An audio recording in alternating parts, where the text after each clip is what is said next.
No, no buzz. A Just Bees Book Club. Today we're going to be talking about Wandering Stars by Tommy Orange, the follow up to his debut, There, a book that really got me when I read it back in 20.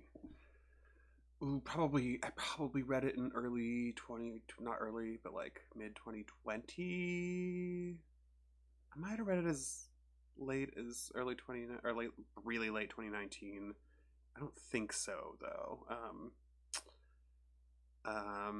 That was a novel about a bunch of different Native folks in Oakland that really hit me in a very profound way that I have not revisited since, although I keep thinking about doing so.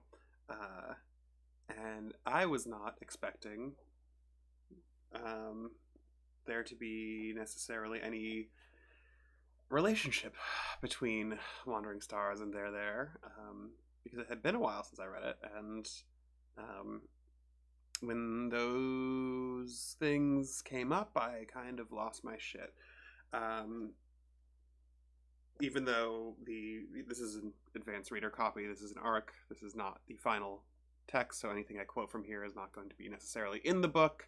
There might be a couple things I want to read out loud because this deeply affected me when I read it first like a month ago, and then over the last 2 days I kind of like revisited it because I've read a couple things since then, and I was like, I remember that I was extremely affected by this book, but I don't remember any specifics, and so I had to sort of sit down with it and more specifically go to a park in Oakland repeatedly and um, hold an umbrella up as I reread certain portions of it as the rainy season has continued here. Um, High level, this is a story about, oh gosh, uh, let's see, based on the sort of uh, family tree here. It's roughly 7 generations of a family. Um, this is one of I think there's 3 books that I've ever read that had a family tree at the beginning that I um, gave even the slightest shit about. I will say those are the Brothers Karamazov, The Old Drift by Namwali Serpell, and this one, um, which uh, that's high praise, frankly, because those are all like books that occupy my brain pretty frequently, whether I read them 15 years ago, 3 years ago, or a month ago, sort of in descending order. Um, that has what I mostly want to talk about is the first 100 or so pages of Wandering Stars. Uh, is one of the most impressive realist novels I've ever read. Um, Wandering Stars opens with a prologue that is an incredibly direct and kind of brilliant piece of nonfiction writing that is just a sort of high level on the genocide of Native American people across the existence of the United States. It is, again, direct. It is synthesizing a bunch of things in a very readable way, and it is, I don't know, brilliant. And then there's this, at least in this arc version, there's a family tree, and then it jumps into about 100-ish pages. And again, this particular copy, um, that tells the story of 3 generations of a family across 4 sections that ranges basically from the Sand Creek Massacre of 1864, I want to say, until you could sort of roughly say until the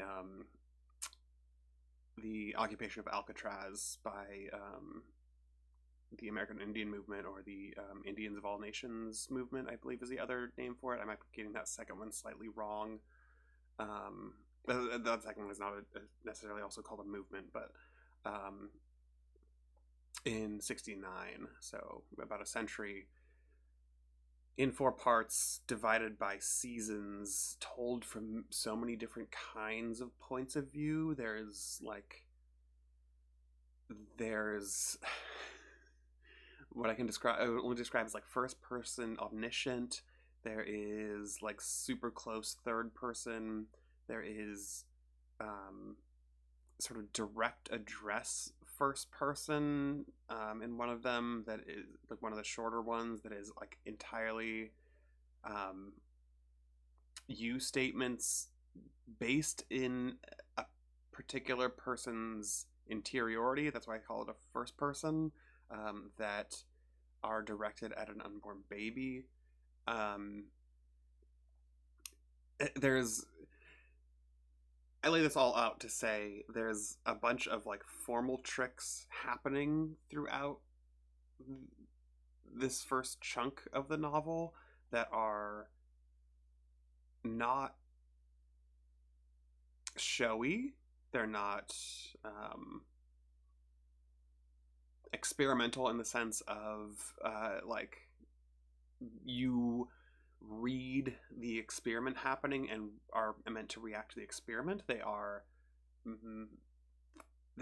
formal in the very particular sense of like, this book is doing things that a creative writing teacher would tell you not to do, and they all work in service of providing empathy for the characters, providing historical, broad-based knowledge of the world as it is and the world as it exists for us, which are two different things, but not that different necessarily. But it's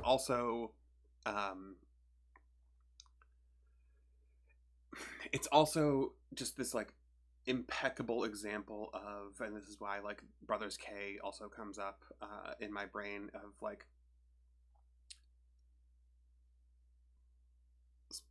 not to be that bitch, but like dialectically engaging with the way in which people are whole people who are also people who are shaped by the social order of the day, right? Not the day, the social order, period. There is so much good shit just everywhere in these first 100 pages. There's so much good shit everywhere in this book. I mean, I'm focusing on these first 100-ish pages because like I think it exemplifies about everything that's really, really brilliant about this book. But I need to check my notes really quick. Sorry.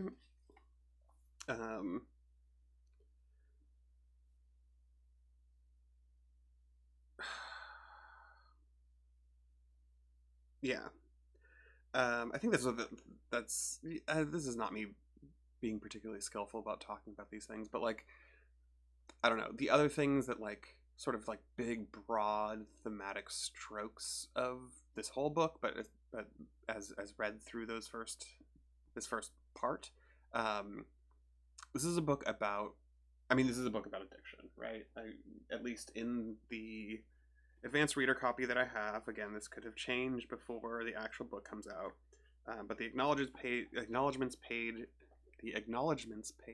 reads, "For everyone surviving and not surviving this thing called and not called addiction." So like addiction is a huge theme throughout this book. I would say the unconscious is a huge theme throughout this book, as read through particular scenes of therapy, but also through, like I said, there being a whole chapter sort of dedicated to this internal dialogue with an unborn baby. there is a huge sense of, or a huge theme of the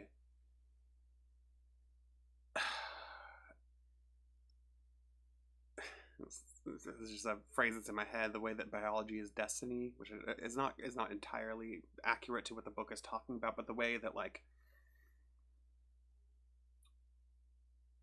those who birthed us in some way define us, even if they're not there. Because another huge theme of this book is adoption, which is I wouldn't say that's a huge theme. I think it's a sub theme to the broader sort of historical reality of again, the genocide, displacement, diaspora.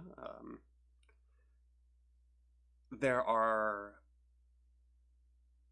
what else? What else?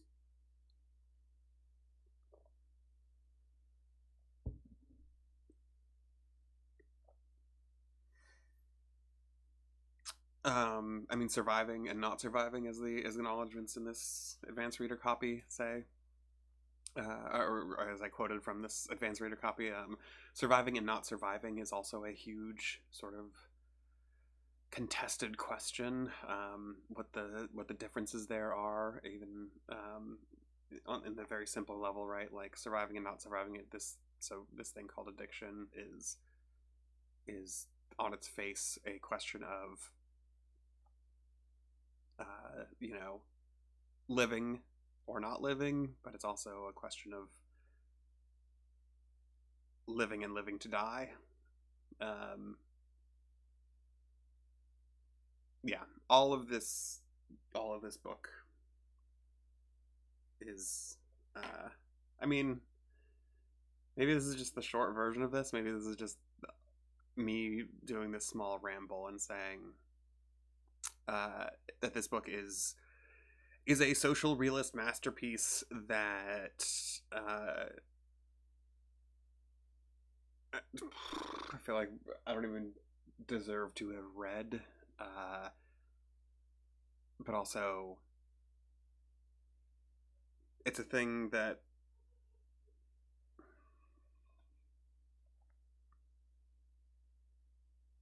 should be read. It's one of the best books I've read in a very long time. In terms of like all of the things it's tackling, all of the simple but impactful prose that it has, that sometimes dissolves into something else entirely. There's like one particular thing that I have quoted here that I think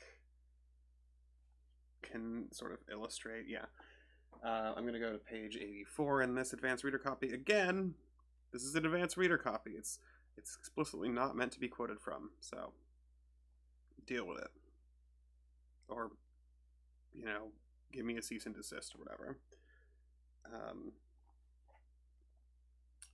going to read a few paragraphs.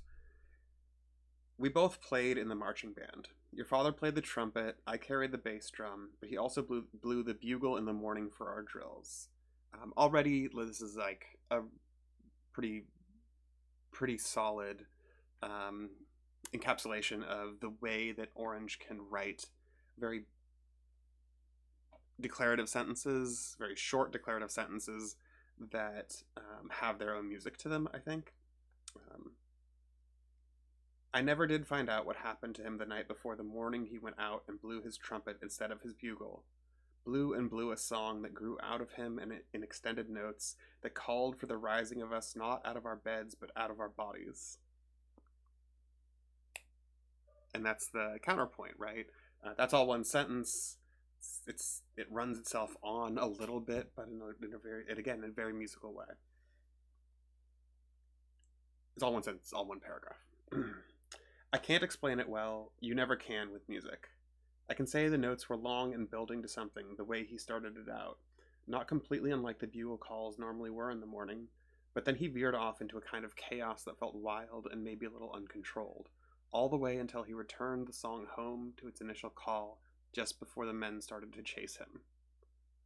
Again, the sort of staccato rhythm of we both played in the marching band. Your father played the trumpet. I carried the bass drum, but he also blew the bugle in the morning for our drills.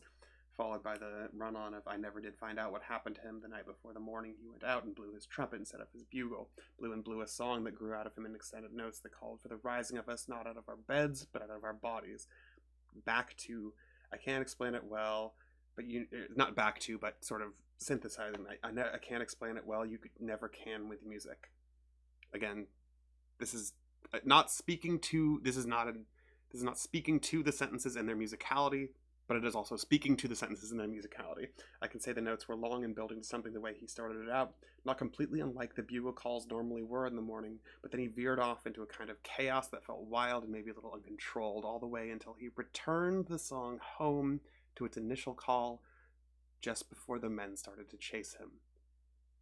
He ran circles around them as if he were out on the football field, and though he ran, no longer playing his trumpet, the notes still hung in the air, in our ears, calling for us to know what he knew, that we couldn't have known, what had been done to us since we arrived, what had been done to him while he should have been sleeping. Let's skip a paragraph just to... No. Yeah, I'm going to skip a paragraph. As they came at him, running at him like they knew what he was doing was telling us something against them, wild and free and loose on the football field where the players were winning and the school was being celebrated, like everything that happened on the field, all of the victory, like all those American victories meant no one could really have been losing. Could have been losing.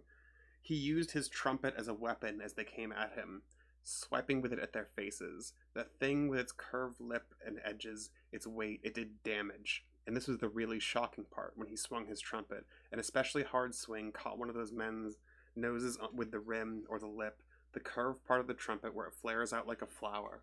It caught the man we call Dr. Fuzz on account of him being so hairy, with not long but short fuzzy hair on every part of him. It caught his nose in just such a way that it pulled the thing off of him, ripped it half off to where it was dangling, or so it's what I thought I saw. And he was screaming by then, and your father stopped at that, and was then tackled because he stopped, shocked the same as any of us watching, the blood just pouring.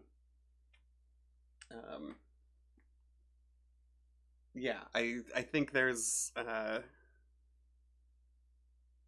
if there's a thing that I love more than anything, it's a sentence.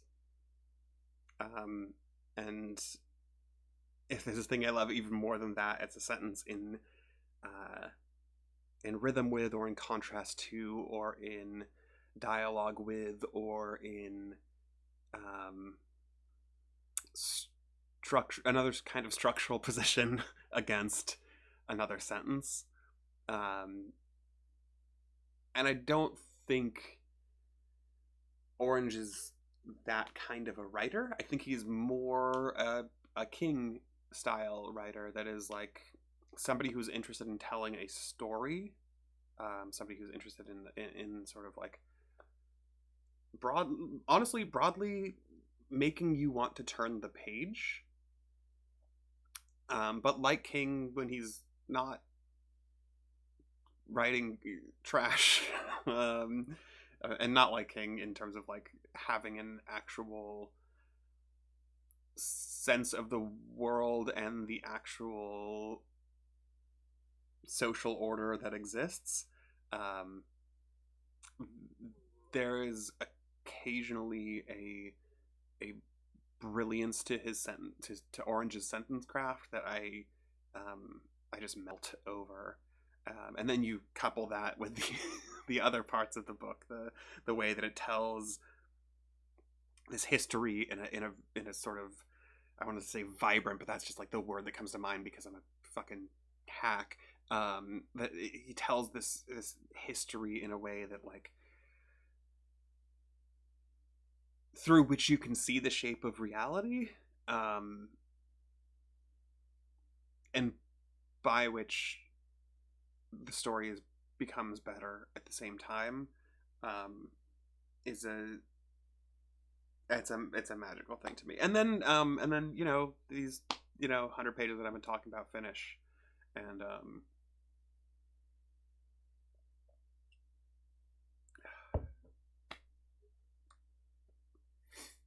and you spend you spend a lot of time with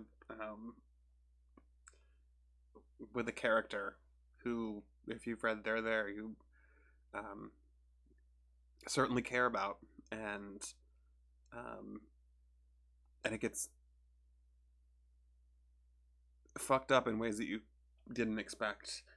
And there's a kid who, I didn't write down the page number, but who um, would be described as they them in a perfect world.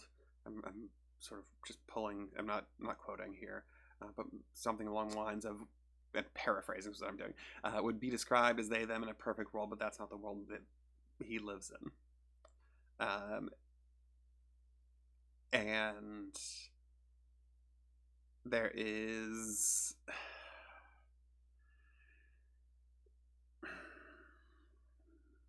there's so much throughout this whole book, and there's a chapter, or the last section is called Futures. The last chapter is called Dead Letter Mail, I think, and all of it is, I think all of it is very, very good and devastating, and um, might this might be the best book of 2024. I'm like pretty low on them, but I'm like low on in terms of like having read them so far. But um, oof, I have a hard time imagining another thing hitting me this hard. But also, things books are interesting and cool.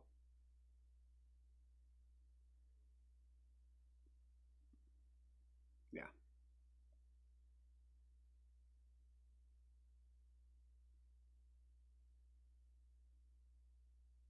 Thanks for not watching.